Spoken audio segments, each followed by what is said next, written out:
Kenapa mereka marah-marah itu karena mereka selama ini merasa nasabnya tinggi, sehingga ketika digugat mau Habib Bakar, mau Habib Rizik itu marah-marah. Habib Muhdor, Habib Taufik, semua marah-marah. Nah di situ diuji kearifan,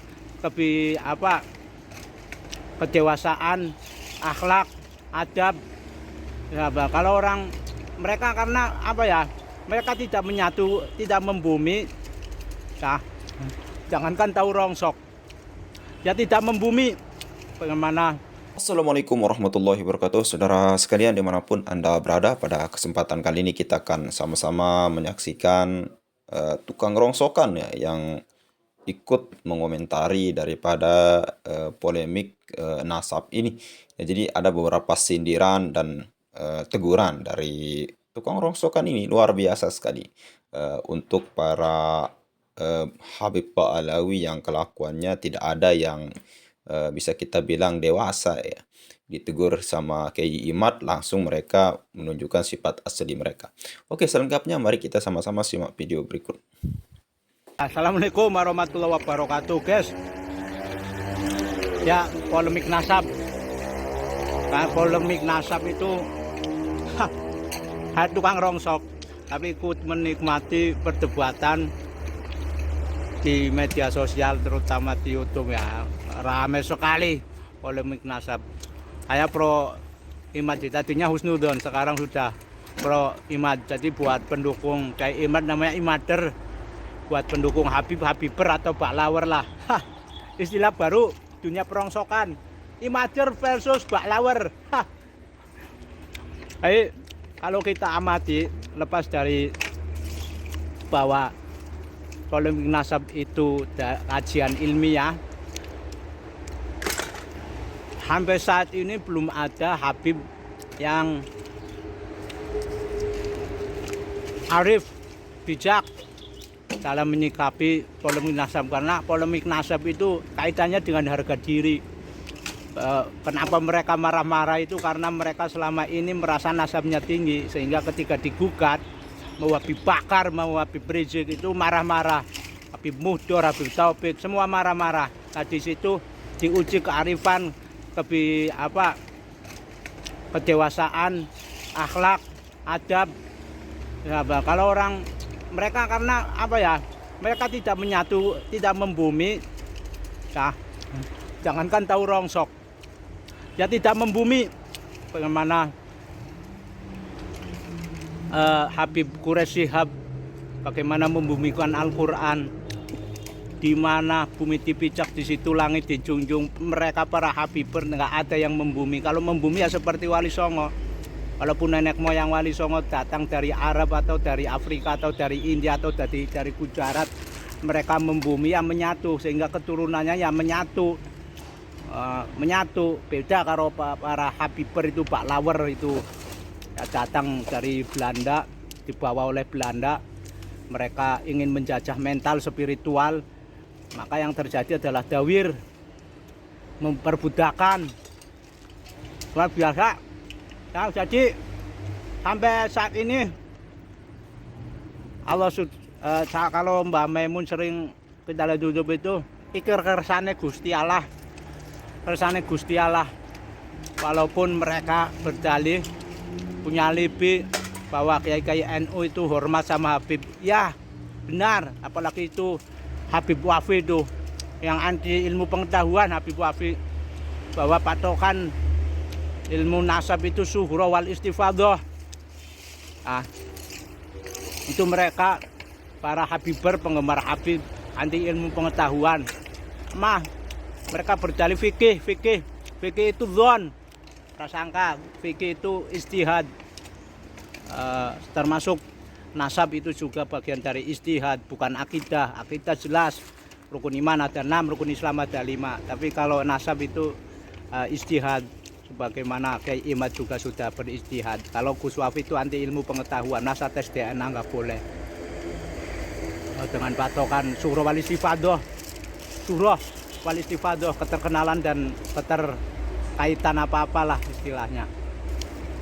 Fikih itu bisa direvisi, nggak perlu seorang ulama mujtahid pun bisa. Contoh, untuk pembuktian perzinahan itu ada 4 orang saksi, harus ada sumpah.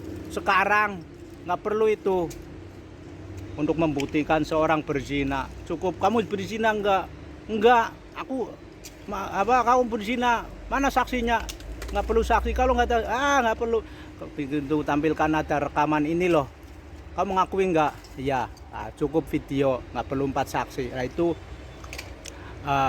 perlu adanya istihad baru, dan sampai saat ini belum ada ulama yang punya kapasitas sebagai mufti ya. Ini pokoknya amin kali ini pokoknya. Ini spontan. Jadi apa yang sekarang ada di otak saya itulah mungkin gambaran sedikit apa yang saya ketahui selama ini polemik nasab yang terjadi di media sosial. Assalamualaikum warahmatullahi wabarakatuh. Rongsok aja mencari polemik nasab. Apalagi yang alim-alim orang ini tutup. Melu nemberan. Ya irang kristal ini. Emberan ya, tutup cepon. Kenapa? Oke, saudara sekalian, luar biasa sekali apa yang disampaikan oleh oknum atau tukang rongsokan ini ya, terkait mengomentari dengan cerdasnya diskursus nasab ini atau polemik nasab ini yang semakin ramai dan semakin berkepanjangan dan semakin luas. Kalau kita lihat, baik itu dari segi ilmu pengetahuan, ilmu nasab maupun ilmu-ilmu yang lainnya. Nah, terkait dengan hal itu, apa yang disampaikan oleh tukang rongsokan ini luar biasa sekali, bisa kita bilang ya. Itu yang disampaikan oleh tukang rongsokan ini jauh lebih mulia daripada doktrin-doktrin habaib ya. Nah, itu statement awal saya ya. Nah, jadi ada beberapa hal yang disampaikan oleh tukang rongsokan ini yang dia itu menyampaikan apa adanya sesuai dengan di lapangan ya. Yang pertama yaitu para habaib ini itu dari kalangan bawah maupun kalangan atas mereka itu jarang yang mau berbaur ya. Jarang yang mau berbaur dengan masyarakat setempat. Artinya apa? Ketika mereka bergaul dengan masyarakat pribumi, jarang kita lihat mereka itu sama-sama duduk, sama-sama berdiri, dalam artian berjalan beriringan. Pasti mereka akan menganggap diri mereka itu lebih tinggi gitu.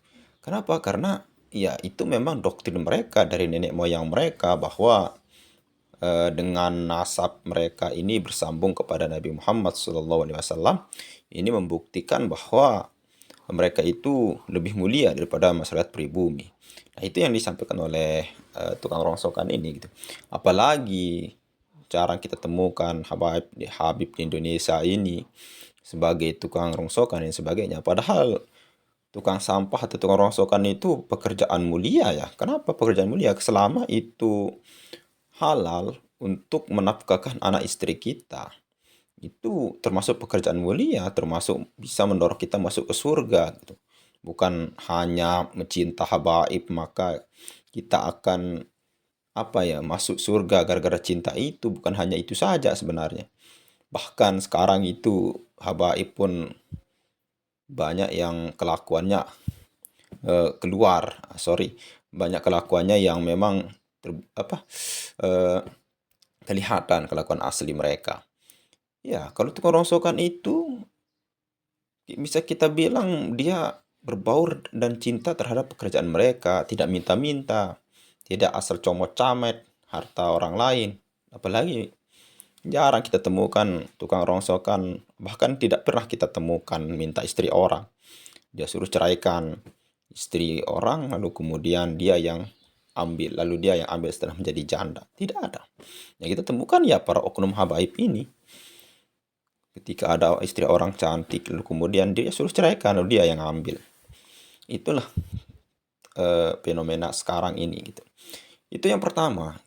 Terkait dengan hal itu, rongsokan juga ini mengomentari perbedaan itu gitu. Kalau habaib ini tidak mau berbaur di dalam masyarakat, mereka apa ya, eh, jarak antara sosial, kultur sosial atau jarak sosial mereka dengan kita pribumi ini sangat-sangat tinggi sekali gitu.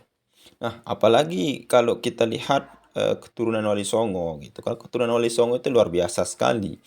Mereka sebagai apa ya, keturunan Nabi yang asli, bahkan banyak yang setuju bahwa Wali Songo itu memang merupakan keturunan daripada Nabi Muhammad SAW. Nah, ini para keturunannya ini ya mereka berbaur di masyarakat. Akhirnya apa?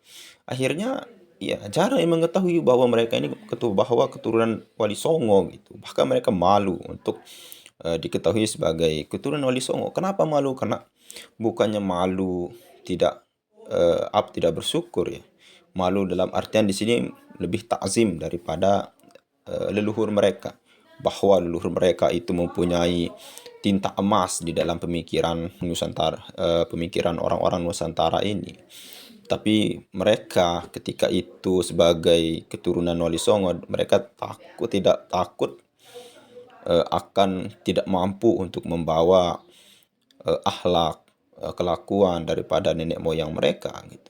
Akhirnya mereka apa? Bersembunyi, tidak mau menampakkan diri, mengaku-ngaku bahwa saya adalah keturunan Wali Songo. Kalau kita lihat dari dulu sampai sekarang tidak ada yang mengaku saya adalah keturunan Sunan Ampel, mengalir dalam diri saya adalah darah Sunan Ampel. Tidak ada. Yang ada ini ya mengaku-ngaku gitu. Oknum-oknum habaib di dalam diri saya mengalir darah Nabi Muhammad. Kalau memang benar-benar mengalir, dites DNA tidak mau gitu.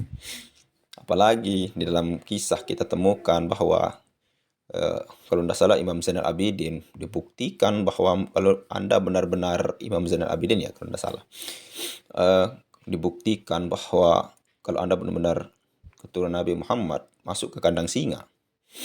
Itu sudah dibuktikan dulu. Ya, singa itu langsung tunduk, harimau itu langsung tunduk. Tapi para habaib Ba'alawi yang mengaku-ngaku keturunan Nabi Muhammad, kalau disuruh masuk ke kandang singa tidak mau gitu. Jangan ke kandang singa, ke kandang kebo pun mereka takut gitu. Nanti diseruduk sama kerbau atau kandang kambing lah. Nah, itulah fenomena yang kita temukan sekarang. Luar biasa sekali itu Kang Rongsokan ini ya. Artinya apa? Ketika ada suatu polemik yang diangkat di media sosial dari kalangan atas sampai kalangan semua profesi pun ikut menikmati dari diskursus nasab ini atau polemik nasab ini. Luar biasa. Dan semua itu kalau kita lihat dari kalangan yang mereka-mereka ini lebih banyak ke mendukung Ki Haji Imaduddin. Bahkan tukang rongsokan ini menyebut Muhyiddin itu pecinta habaib, Habiber ya, pendukungnya disebut Habiber yang kita misal sebagai pendukung Ki Haji Imad disebut Imader. Ya memang itu terserah dia lah mau mengasihi itu asalkan itu tidak bertentangan atau tidak menjatuhkan nama orang lain ya. Bahkan menyinggung Gus Wapi.